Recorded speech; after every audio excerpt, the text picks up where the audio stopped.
Good evening, ladies and gentlemen. Welcome to our Day 1 E3 2015 wrap-up. The time is about 1:45 on the first day, and we are back from the show. There's one problem with the title you have just said there, Daniel, because although the last video we did was technically Day 0, we titled it Day 1, so it's going to be confusing for people. It should have been Press Conference Day Analysis. It was, but it also said Day 1. So let's call this Day 2. Well, no, it's still Day 1, because the Square Enix conference was Day 1. So this is Day, what, 1.5? This is Day 1, but this isn't about the press conferences anymore. This is about the video games that we saw today, Rich. Okay. So is that, are you okay with that, Rich? Sure, okay? yeah. Well, alright. Right, so we saw quite a few video games today. We interviewed some people. We're basically just going to talk through what we saw throughout the day to give you a bit of an insight. I saw Gears Ultimate Edition. We're going to take this in turns, by the way. I'm just going to run through the games first, okay, and then we'll kind of bounce back and forth. Yeah. Okay. So Gears Ultimate Edition, Halo 5, Deus Ex. No, I didn't see Deus Ex. I see that on Thursday. Just Cause 3, IO Interactive's Hitman, and you saw WRC, some Namco stuff that we're not really going to talk about because we've covered it ridiculous amounts of times. It was new builds, but it's the same old. I can talk a little bit about it if you want me to. If you don't want me to, I won't. No, not really. No, fine. I mean, but you saw loads of Ubisoft stuff today and some interesting 505 game stuff. So we'll just we will just start with that and just. You're going to start with me then? No, yeah, we'll kick on. The first thing you saw today. Let's just get the. We're going in chronological order, are we? Yeah, we'll go with the 12 o'clock session, Rich, which was WRC. Yeah, 5. So 5. I went to see WRC 5, or if you prefer, World Rally Championship 5. But WRC is a bit pithier, isn't it? Yeah, it's from a new developer who I don't think have done it before. I could be wrong about that. I started saying it and then I didn't realise I had the actual knowledge to back it up. Okay. But it's developed by a developer called Kyloton Games, and they're handling it. And I had a little go of it, and it's really hard. It's really challenging. Okay. I don't know whether that's a good or a bad thing. I kind of like that Colin McRae accessibility, or dirt as it now is, whereas this seems to be a lot more difficult. But okay. Yeah, I couldn't keep it on the track, basically. Alright, and then you had a bit of a break. Is that it? Is that what you want to know? Yeah, I mean, it's WRC. I mean, people want to know the interesting stuff. Because we saw, you saw Ghost Recon today, you saw Assassin's Creed, Halo. So let's focus on the big stuff. So the first thing I saw today was Gears of War Ultimate Edition. I bet you were disappointed that you weren't seeing Gears of War 4. I thought my first appointment was Gears, and it was Gears, but it turned out to be the Ultimate Edition, which is just a pretty version of Gears with all the PC maps and stuff. Oh, okay. So I was going to be like, Dan, so is it a pre-edition of Gears of War? It genuinely is. It is. They've made a few tweaks and stuff, but I don't know, it's just stuff that won't really... The average player won't really know much of a difference. The footage I saw at Microsoft's press conference, it just looked like Gears of War with barely any touches. Oh no, it is. It is. Like, really? When you compare it to the original Gears of War, because we've had the original Gears of War was like over 7 or 8 years ago. 9 years. 9 years ago. 9 years ago. So it has changed a lot. Because they were showing us kind of side by side stuff. Did you play it? No, but I mean it's on the beta. It's going to play the same, isn't it? But it's everybody's playing it now and streaming it, and because the beta is now until next week. Yeah, so we're going to miss it probably, aren't we? Yeah, which is ridiculous. Like, hey, do a beta when all the E3 attendees, when you go home, you can go and see that beta that you can't play. And like, a lot of the YouTubers and Twitch streamers and all the media out there, which is great for the fans, but it sucks for us. Yeah, a little bit. Thanks, Microsoft. But yeah, I mean, great, awesome. I asked them why they just went for the 1 and not the 2. The 3, should I say. Well, 4, if you count Judgment. Yeah, nobody counts Judgment. Just it was alright, but just wasn't as good as the other Gears. And it was basically it's enough work making 1. I felt like it's a really interesting decision just to make 1. But I guess with the backwards compatibility stuff, people can actually play 2 and 3, hopefully. I would have thought all the Microsoft games will be supported by that. eventually. Yeah. Because I read that apparently some developers and publishers can opt out of that backwards compatibility. Oh, really? Yeah. So not necessarily every game will be supported. Yeah, but it's not going to be good PR for the company that opts out of the... exactly. Opts out of that one. But if they've got like a remake that's coming out, they're not going to want to let you play the original. No, for sure. Doesn't make business sense, but there you go. There you go. Right, let's move on to the more interesting stuff. Let's move on to Ubisoft. Okay. So run us through what you saw quickly, and then we'll go in and break them all down. Well, I started with Assassin's Creed Syndicate and had a little go of that. It was the stuff they showed when they announced the game, so I knew what to expect already, but I'm happy to report that it actually controls a lot smoother than Unity did. They've added a new enter window button. So when I said let's run through the games and then we'll go through them one by one. Oh right, I thought we were gonna... No, just tell us what you saw first. All right, and then we'll go through them one by one. But you've already done Assassin's Creed nearly. Well, no, well, shall I just finish Assassin's Creed and then go through the rest? Yeah, sure. Right. Oh, there's an enter just window. breaking up the... All right, I didn't listen properly. Okay, yeah, they've got an enter window button, but there's a problem with that. It's mapped to the same button as your rope launcher. So I was trying to enter a window, and because I wasn't waiting for the prompt to enter the windows pop up, I was rope launching over it. And he's like, no, you've got to wait for the prompt. I'm like, couldn't you have mapped it to a different button? Because people were complaining in Unity that if you try to climb in a window, sometimes he just leaps over it and carries on climbing.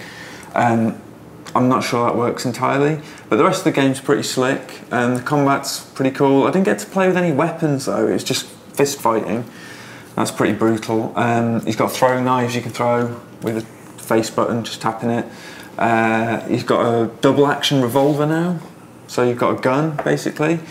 What else has he got? Oh, he's got those berserker darts, but you can fire them into like fires now that they're gathered around bad guys, and the gas will dissipate and disperse and make them all crazy. Like in the first video they put out, right? Yeah, basically. And your ultimate goal is to liberate the whole of London, or to turn it your colour, green, the colour of the Rooks, your gang, and eliminate all the red, which is the Blighters, which is your rival gang you got to fight. So it's the Crips and Bloods of London. In it, basically. It's the Rooks and the Blighters. Which is terrible. Are there any more horrible English words like, was it Bloody Nora? Bloody Nora is the baddie, yeah, that's confirmed. What about Gordon Bennett? Is he in it? No, he might as well be though, right? Bennett. He might as well be. Actually playing it and listening to it through the headphones, the English accents aren't quite as bad as they first seemed. They're still a little bit hammy. As The Witches? The Witches were really good, weren't they? That's what I mean, I don't think you've got all the dialects as well, the Scousers, the Burmese, the Northern Irish, the Welsh. They're all Cockney, aren't they? But then it's London, so you can forgive that, can't you? Yeah, but I mean, you say that, when the Paris accents, everyone was thick Cockneys, right? Yeah, that's true. Right, so let's run through what else you saw again. Do you want to naff or spaff it?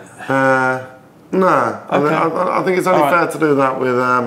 Well, control-wise, it seems an improvement, and it doesn't seem buggy. So, initial impressions, good. Okay, cool. I think. Yeah. So, what else is this? Ghost Recon? Yeah. For Honour, a big melee brawler. South Park, was that there? No, unfortunately not. No, So they were just running that on the screen. The trailer. Really? No, nothing. That's a shame. Nothing to see. Yeah, sadly. Apart from the announcement. And what else did you see? I wanted to see Rainbow Six in the Division, but didn't get around to it. Didn't have time. Should have some free time tomorrow. That was it. I don't think I have, you know. But I'll try and fit it in. But yeah, I got Q&As for those as well, so there'll be some interviews for you to watch there with some info and deets. Cool. Well, before we turn on to the biggie, let's talk a little bit about For Honour. I thought it looked quite good at the press conference. Tell us a bit about it. Well, when I saw it at the press conference, I thought, how does this work? How can it work? It's a melee game. It looks like it's a bit manic. But once you start playing it, it all makes sense. They started by putting us through a tutorial.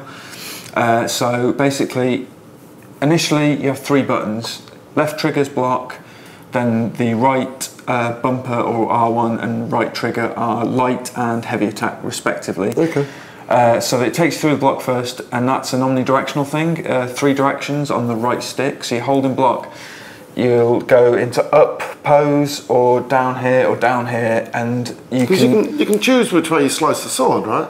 Not really. No, not so much. It's mostly the guarding and parrying that you can control. Okay. So when you're fighting an opponent head to head, you'll see where they're going to swing, but you have to react really fast, and so you can't just keep guarding it. Yeah. So it's tougher than it looks, but it's really satisfying when you do get it right and their sword clangs off yours and they go back. Then you can like tap square to sort of nudge them and break their guard, and then open them up for a few attacks. Okay, so what's the objective? I mean, you can fight. Well, the mode I played is called Dominion, so it's like a hardpoint kind of mode. You're fighting over territory, so there's A, B and C points.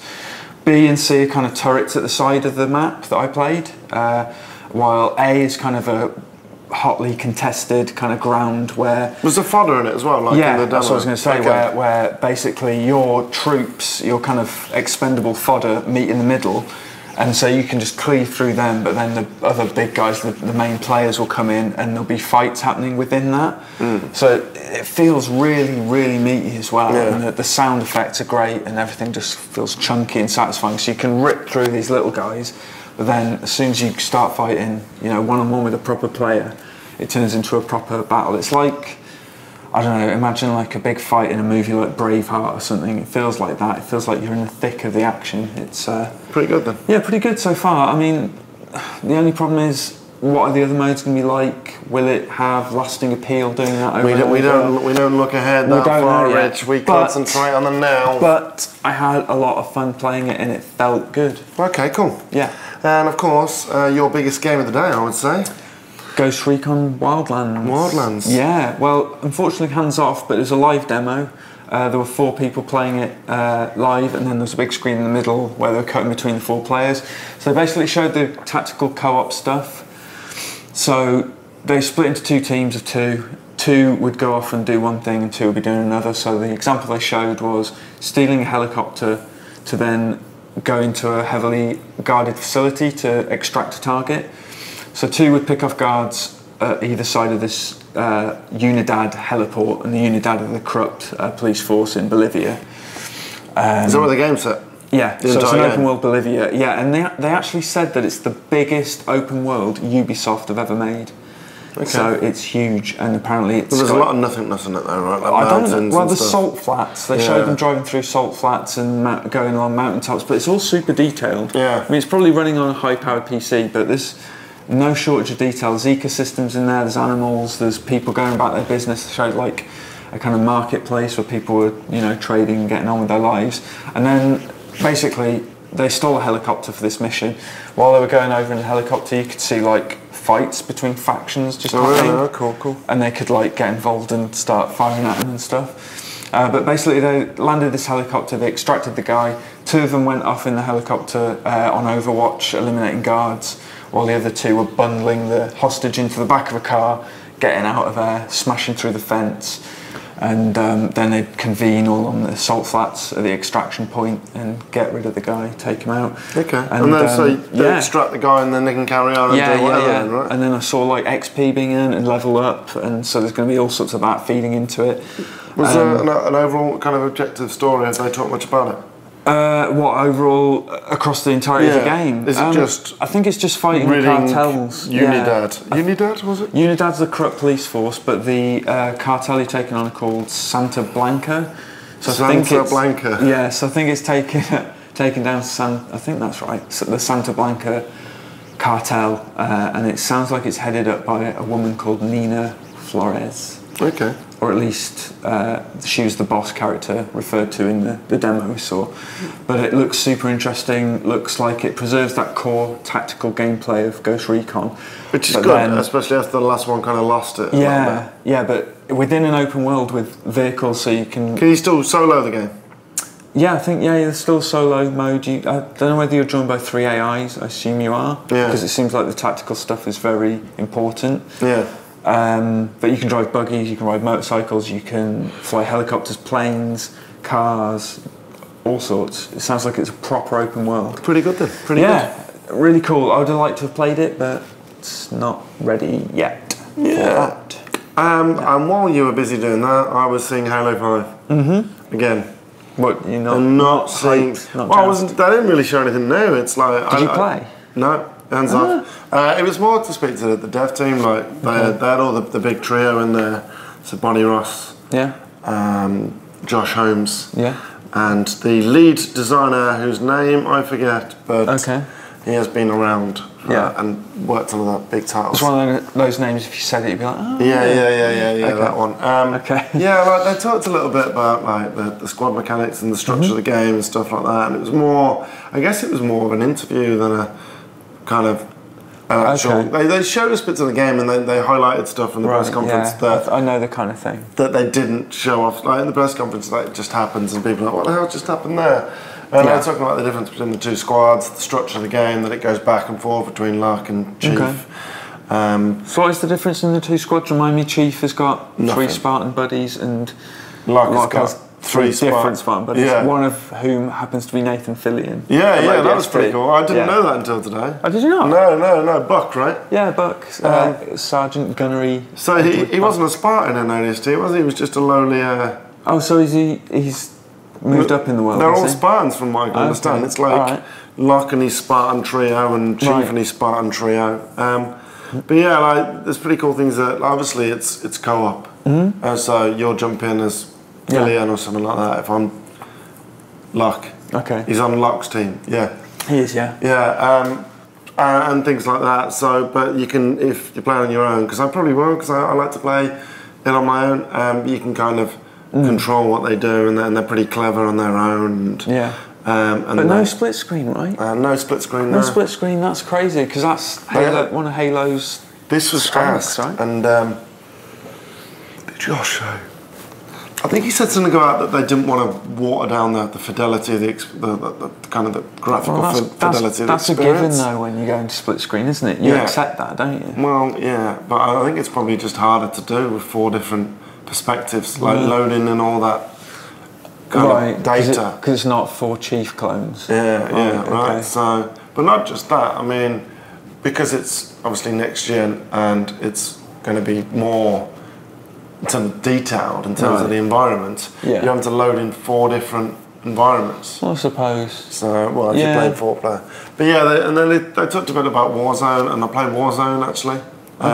Any good? Last night, it's really good. Yeah, I mean, you played COD last night as well. Did we talk about that? I don't think we did. No. Or did we talk about that this morning? I did preview it. There's a preview on the site if you want to go read it. But I played Warzone last night, and it's. I think it's a winner. Okay. Like, probably the best for somebody like me. I'm a big team battle guy, and I like just getting involved in these epic wars, and that seems to kind of tick all the boxes for me. Okay. So, but yeah, all in all, I mean, I'm struggling to be very excited about Halo 5 at the moment. Well, yeah, after Master Chief Collection, my Halo buzz it wasn't that, it was just like, even before then, I've been talking about it for so long, right? When was it announced? 2 years ago? Probably around, well, before the Xbox One launch, wasn't it? It was, I guess they wanted to put it out there that Halo was coming to Xbox One. 2 years ago, wasn't it? Yeah, they didn't call it Halo 5 at that point, didn't they? It was just Halo for Xbox One. Yeah. But like they showed that trailer where the Chief blew off the big Promethean thing. He blew off the big Promethean. No, like the hood and the Promethean thing came out the rising sand. out the sand, So that was alright. So just quickly, because we don't want to waffle too much. You saw some 505 stuff today, right? I saw 505 stuff. Interesting stuff, right? First of all I saw Abzu, which is coming to PS4 and PC. And it's from the guys, the art director of Journey and the composer of Journey, so it's Austin Wintory, so it's got a lovely soundtrack. And it's basically, in a nutshell, Journey underwater. You play a diver and you just explore the sea, and you have a sonar thing and you explore mineral deposits and repair little drones that swim with you in formation, and you can ride fish or you can score with them and you'll boost along with the school of fish, and it's just really nice, one of those explorative experiences that are just kind of nice to chill out to. You know? No violence, you can't die. It's pretty as well, looks nice. Oh, cool. And the other one was like Adrift, right? After that I went to see Adrift and popped my VR cherry, so I got to play a bit of that with the Oculus Rift headset. That's coming to Xbox One, PS4 and PC, and I spoke to Adam Orth, the main guy, and he said that You can support all the VR headsets with that, so you'll be able to play that with Oculus on Xbox One and Morpheus on PS4, so that's cool. One of the most compelling arguments probably for VR, even though it's my first VR experience, I think it was so immersive. Would it work as anywhere else? What, just as a straight up game? Yeah, I think so. Yeah, definitely. It's certainly interesting. You're an astronaut who's on a sort of destroyed space station that's trying to work out what the hell's going on, basically. So it's another explorative experience, but in first person and in space, kind of like, I don't know, Gravity or Interstellar the game, if you want to put a label on it. Okay. And then finally it was Assetto Corsa that I played, which is already out on PC, Steam, right? Yeah, apparently it's been out on PC for a while. But it's well loved on PC, right? Yeah, it did well on PC and it looks just as good on console and fun to play. I kind of sat down thinking I'm not really going to enjoy this very much, but I had the dev helping me out and he was really knowledgeable, helpful, and I had a lot of fun with it. It was cool, just ripping around Monza in a Ferrari. Awesome. Yeah, awesome. Cool.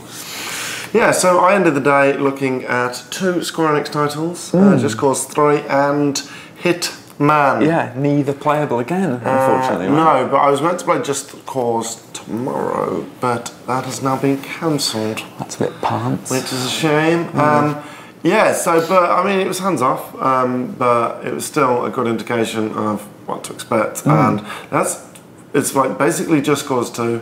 And then some on speed. So 6 tethers, mate. Yeah. So, but the wingsuit's the big thing. Yeah. So in the last game you used to catapult yourself using the grapple and then swing and parachute. Grapple, parachute, grapple. And now you do that with a wingsuit, and you go like really fast. Just you can effectively fly in this game. Really? Because you're using it, and then you're getting up, and then you're grappling down. So can you grapple and still be in wingsuit mode? Could you swing and? Swinging wing. So you can go up. Right? You can go up, and you're in the wingsuit at the top. Okay. So say you've gone really close to the ground, and then you come up like that. Then you grapple again to pull you into the ground to get really fast, and then you get even higher. And I'm coining that now. It's the swing and wing. Swing and wing. Swing and wing. Okay, awesome. Right. But yeah, like some of the cool stuff, like there's now 6 like grapples. Yeah. So you can tether. Six different things, and then you pull the tension with one of the buttons. And it brings them together. Could you tether all 6 things together into like a big circle? Like a circle of gas canisters, then make a big Catherine wheel? Yeah, I guess. That'd be amazing. I genuinely think you probably could. Yeah, awesome. It's like, sky's the limit. That sounds really good. You do whatever you want. 6 is the limit, but still. Well, no, but with 6, right, it was brilliant. I was telling Rich earlier on, and there's a sequence in it, and it was hands off. The statue. Yeah, it was hands off, but it was an interactive demo. Right. So we choose basically what they did. And we chose there's this one where there's a statue, the dictator, and you want it to bring it down.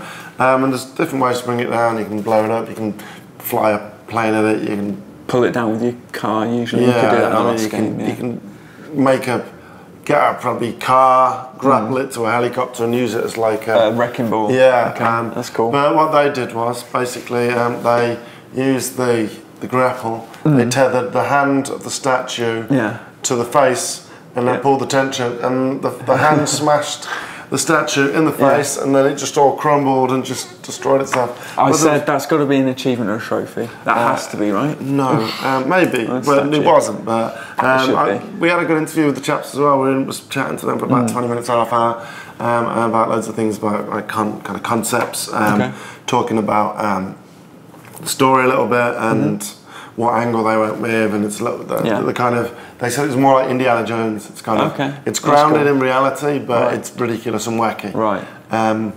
So it's a bit like that. Right.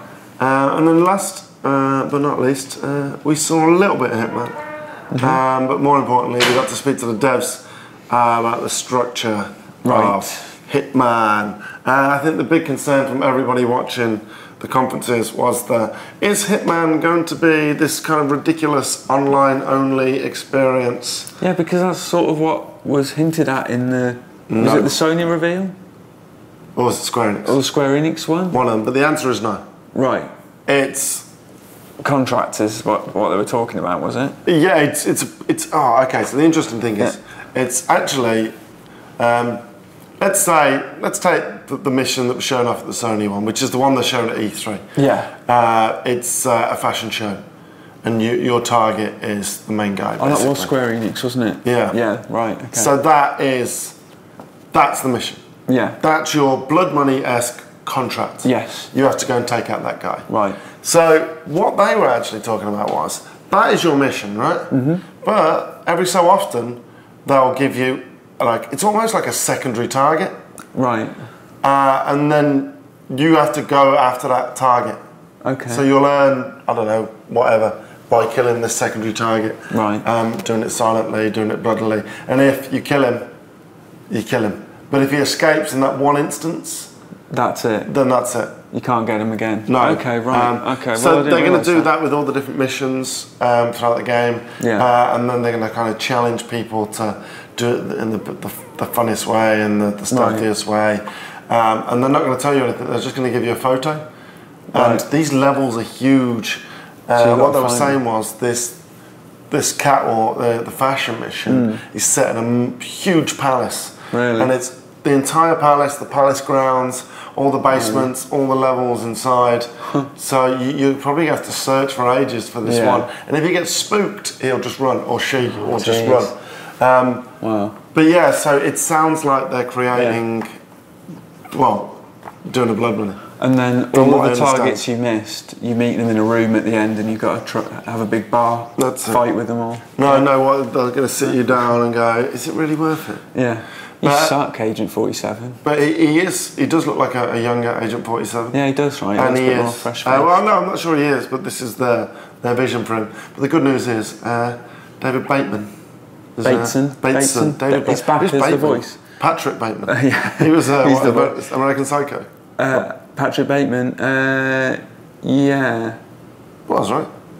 Yes. But anyway. Yes. But yes, David Bateson is back voicing him. Do you remember the last game? He wasn't, and then there was a petition, and then he was. Well, it's like the Max Payne 3 thing, because it wasn't going to be what's his face, and then it became, Yeah, so same thing. He's petitions work. He's in. Yeah, good. So they didn't even want to try messing with the community this time. No. He's back. And just speaking to the devs, they're not showing a lot off. Soon a little bit. Mm-hmm. It looks like it's Blood Money next gen kind of thing. Good. But what I was talking to him about, is it a platform? Right. And he was like, yeah, kind of. Because what they're going to do is they're just going to add new contracts and stuff, which would be amazing. Imagine that, a monthly contract. Did you ask them why it's just called Hitman now? What the thinking is behind going back to the beginning? Yeah, so basically it's almost like a starting. No, it's not a reboot. It's not a reboot. It's not a reboot. Okay. It's almost the starting point. It's the platform thing. It's almost the starting point for this new kind of experience and how. Because they didn't want to say it's a reboot, because a reboot would be to say that whatever they'd done wrong before was Well, whatever they'd done before was wrong. Okay. But obviously, Blood Money was what people wanted. Yeah, Blood Money was not wrong. So it's more like they didn't say this, but I'm going to say a refresh. Okay. Or maybe like a refine. Okay. Reimagining, that's another buzzword. No, they didn't like that. No, reimagining either. No, before it was like I heard there was like a stage demo, and they're talking about it. It's like, this is not a reboot. This is not a reimagining. Right. And then the thing is, you're going to invite those questions if you do call your game Hitman. Just Hitman. Yeah, right. Yeah, which is understandable. Yeah. Yeah, that was day one. Tomorrow I am seeing all the EA stuff, Tomb Raider, and I'm seeing the ID Xbox game that's the blind girl. Oh. Is it Below? Something like that? I don't know. But anyway, the really interesting one from the press conference. Okay. I'm also trying to get in to see HoloLens as well. That's the plan. You're seeing Divinity, Elite Dangerous, Call of Duty, single player. Interviewing Lamia, Destiny, The Taken King. Yeah, that's one for Lee, really, isn't it? Resident Evil Zero, Disney Infinity 3. Street Fighter 5. Street Fighter 5, yeah. So we got this day tomorrow. Yeah. So do come back, same time-ish, same place, and please do like, comment, subscribe. I have been Dan Webb. And I have been Rich Walker. Thank you very much. We'll see you tomorrow. See you tomorrow. Bye.